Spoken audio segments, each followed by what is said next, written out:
हरितालिका तीज व्रत में उपयोग आने वाली सारी सामग्री अक्षत, तंडुल, गंगोदकम, अर्घ्यपात्रम, पाद्यपात्रम, आचमन पात्रम, व्यंजनम, बालुका, आम्रपत्र रचितमाल, पुष्पाणि, नाना प्रकार तोरणानि, देशकालोद्भवानि, अशोक पत्रमाला, मंडप वस्त्रम, ताम्र पीतलादि, कलश, कौशेय वस्त्रम, प्रधान प्रतिमा, नैवेद्यम, ऋतुफलानि यानी इस मौसम में मिलने वाले जो फल होते हैं, तांबूल, आभूषण, वरण सामग्री, आसन, वस्त्र, जलपात्र, पुष्पमाला, कर्पूर, कस्तूरी, हरिद्रा यानी हल्दी, जयमाला, स्वर्ण मुद्रिका,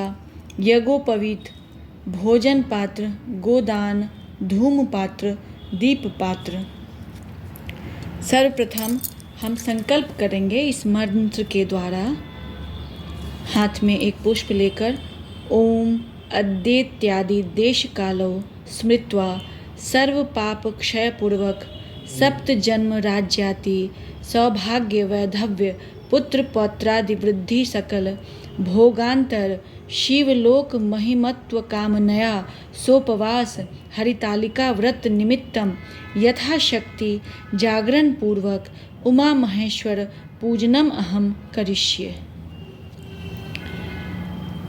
प्रणाम करके वो पुष्प को देव पर अर्पित कर देंगे। फिर अक्षत भगवान पर डालना है। उसके लिए मंत्र है रंजिते कंकुमकुमेनैव अक्षतैश्च सुशोभने पूजयेत विधिना देवी सुप्रसन्ना च पार्वती। फिर पुष्प चढ़ाने के लिए मंत्र माल्यादीनि सुगंधिनी मालत्यादीपीनि वै प्रभो मया दत्तानि पूजायाः पुष्पानि प्रतिगृह्यताम्। पुष्प चढ़ा देंगे भगवान पर। धूपम चंदनागुरु कस्तूरी कंकुमाढ्या मनोहरा भक्त्या दत्ता मया देवी धूपो अयम प्रतिगृह्यताम्।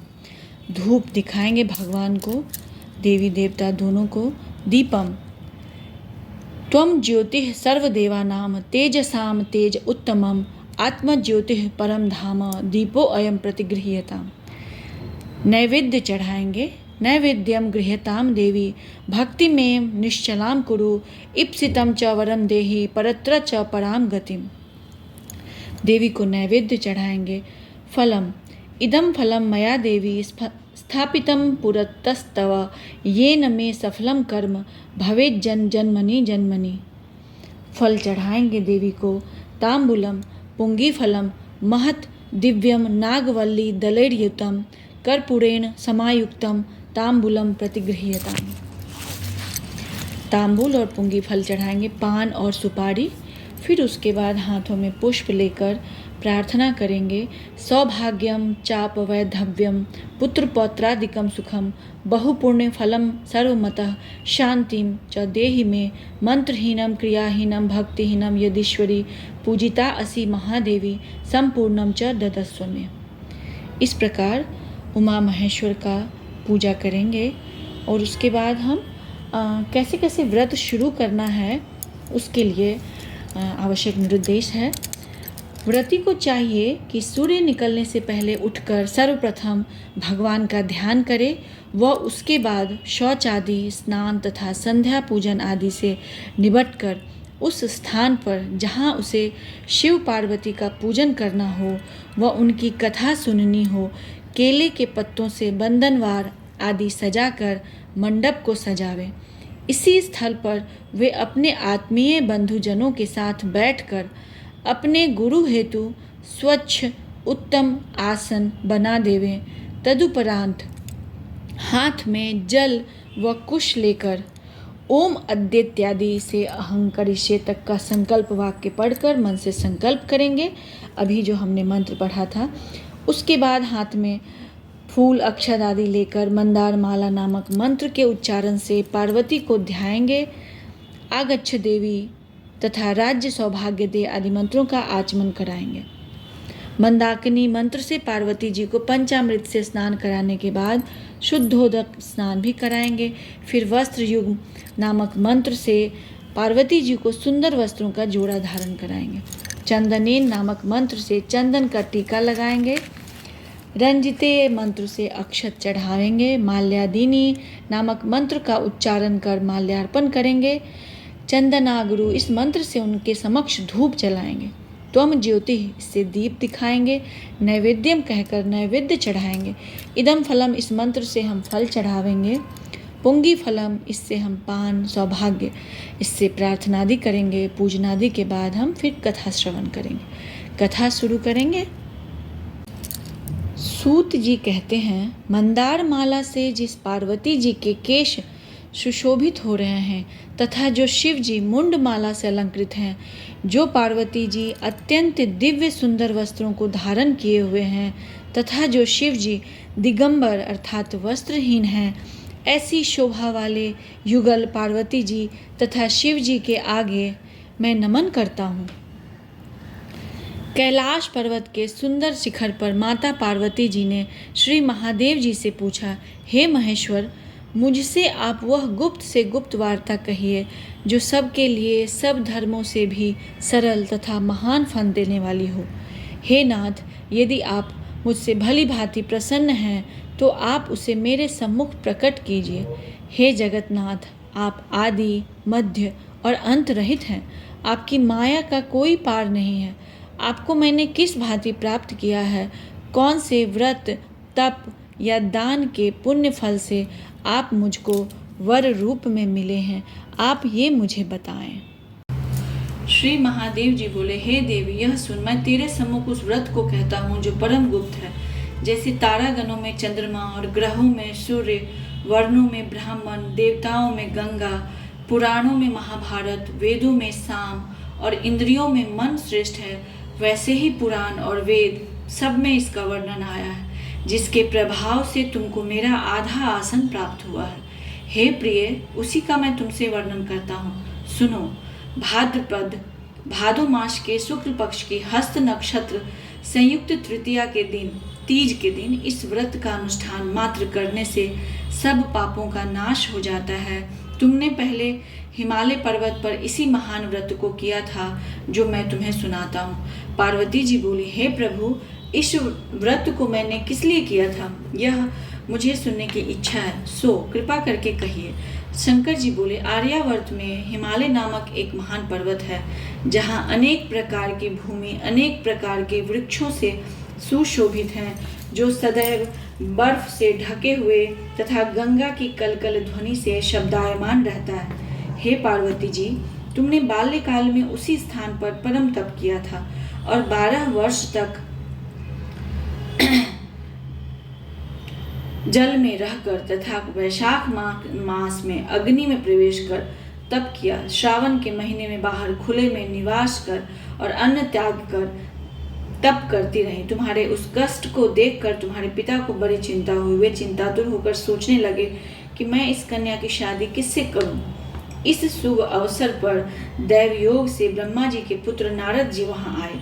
देवर्षि नारद ने तुम शैलपुत्री को देखा। तुम्हारे पिता हिमालय ने देवर्षि को अर्घ्य पात्र आसन देकर सम्मान सहित बिठाया और कहा, हे मुनीश्वर, आपने यहाँ तक आने का कष्ट किया, कहिए क्या आज्ञा है।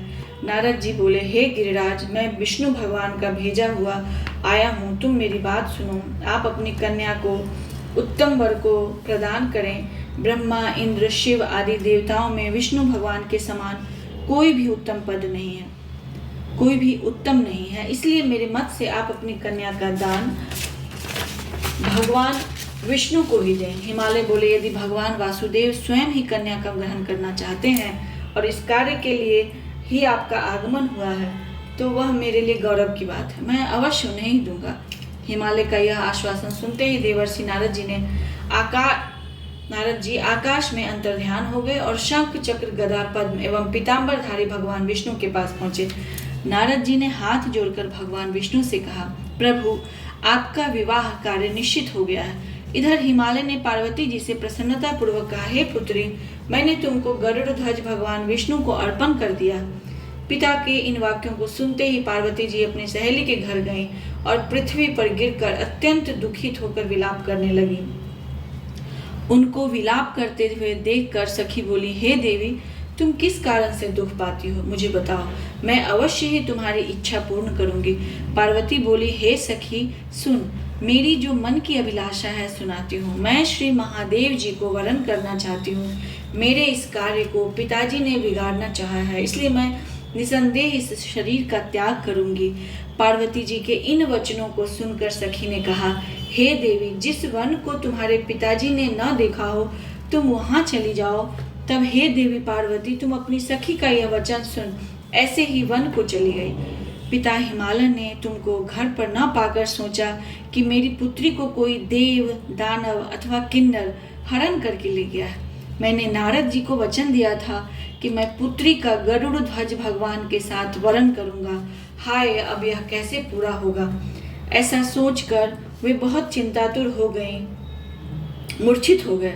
तब सब लोग हाहाकार करते हुए दौड़े और मूर्छा दूर होने पर गिरिराज से बोले कि हमें आप अपनी मूर्छा का कारण बताओ। हिमालय बोले, मेरे दुख का कारण यह है कि मेरी रत्न रूपी कन्या को कोई हरण कर ले गया, या सर्प डस गया, या किसी सिंह या व्याघ्र ने मार डाला। वह न जाने कहाँ चली गई, या उसे किसी राक्षस ने मार डाला। इस प्रकार कहकर गिरिराज दुखित होकर ऐसे कांपने लगे जैसे तीव्र वायु के चलने पर कोई वृक्ष कांपता है। तत्पश्चात हे पार्वती, तुम्हें गिरिराज साथियों सहित घने जंगल में ढूंढने निकले। सिंह, व्याघ्र, रीछ आदि हिंसक जंतुओं के कारण वन भयानक प्रतीत होता था। तुम भी सखी के साथ भयानक जंगल में घूमती हुई वन में एक नदी के तट पर एक गुफा में पहुंची। उस गुफा में तुम अपनी सखी के साथ प्रवेश कर गई, जहां तुम अन्न जल का त्याग करके बालू का लिंग बनाकर मेरी आराधना करती रही। उस समय पर भाद्रपद मास की हस्त नक्षत्र युक्त तृतीया के दिन यानी तीज के दिन मेरा विधि विधान से पूजन किया तथा रात्रि को गीत गायन करते हुए जागरण किया। तुम्हारे उस महाव्रत के प्रभाव से मेरा आसन डोलने लगा। मैं उसी स्थान पर आ गया जहां तुम और तुम्हारी सखी दोनों थी। मैंने आकर तुमसे कहा, हे वरानने, मैं तुमसे प्रसन्न हूँ, तुम मुझसे वरदान मांग।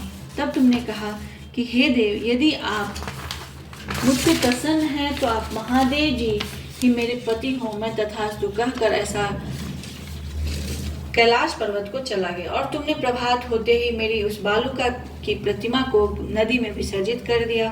हे शुभे, तुमने वहां अपनी सखी सहित व्रत का पारण किया। इतने में तुम्हारे पिता हिमवान भी तुम्हें ढूंढते ढूंढते उसी घने वन में आ पहुंचे। उस समय उन्होंने नदी के तट पर 2 कन्याओं को देखा तो ये तुम्हारे पास आ गए और तुम्हें हृदय से लगाकर रोने लगे और बोले, बेटी, तुम इस सिंह व्याघ्र आदि युक्त घने जंगल में क्यों चली आई। तुमने कहा, हे पिता, मैंने पहले ही अपना शरीर शंकर जी को समर्पित कर दिया था, किंतु आपने इसके विपरीत कार्य किया, इसलिए मैं वन में चली गई। ऐसा सुनकर हिमवान ने तुमसे कहा कि मैं तुम्हारी इच्छा के विरुद्ध यह कार्य नहीं करूंगा। तब वे तुम्हें लेकर घर को आए और तुम्हारा विवाह मेरे साथ कर दिया। हे प्रिय, उसी व्रत के प्रभाव से तुमको मेरा अर्धासन प्राप्त हुआ। इस व्रत राज को मैंने अभी तक किसी के सम्मुख वर्णन नहीं किया। हे देवी, अब मैं तुम्हें यह बताता हूँ कि इस व्रत का यह नाम क्यों पड़ा। तुमको सखी हरण करके ले गई थी, इसीलिए हरतालिका नाम पड़ा। पार्वती जी बोली, हे स्वामी, आपने इस व्रतराज का नाम तो बता दिया, किंतु मुझे इसकी विधि एवं फल भी बताइए कि इसके करने से किस फल की प्राप्ति होती है। तब भगवान शंकर जी बोले, इस स्त्री जाति के अत्युत्तम व्रत की विधि सुनिए। सौभाग्य की इच्छा रखने वाली स्त्रियां इस व्रत को विधि पूर्वक करें। केले के खंभों से मंडप बनाकर उसे वंदनवारों से सुशोभित करें। उसमें विविध रंगों के उत्तम रेशमी वस्त्र की चांदनी ऊपर तान दें। चंदन आदि सुगंधित द्रव्यों का लेपन करके स्त्रियां एकत्र हों। शंख, भेड़ी, मृदंग आदि बजावें। विधि पूर्वक मंगलाचार करके श्री गौरी शंकर की बालू निर्मित प्रतिमा स्थापित करें। फिर भगवान शिव पार्वती जी का गंध, धूप, पुष्प आदि से विधि पूर्वक पूजन करें। अनेक नैवेद्यों का भोग लगावें और रात्रि को जागरण करें। नारियल, सुपारी, चंबारी, नींबू, लौंग, अनार,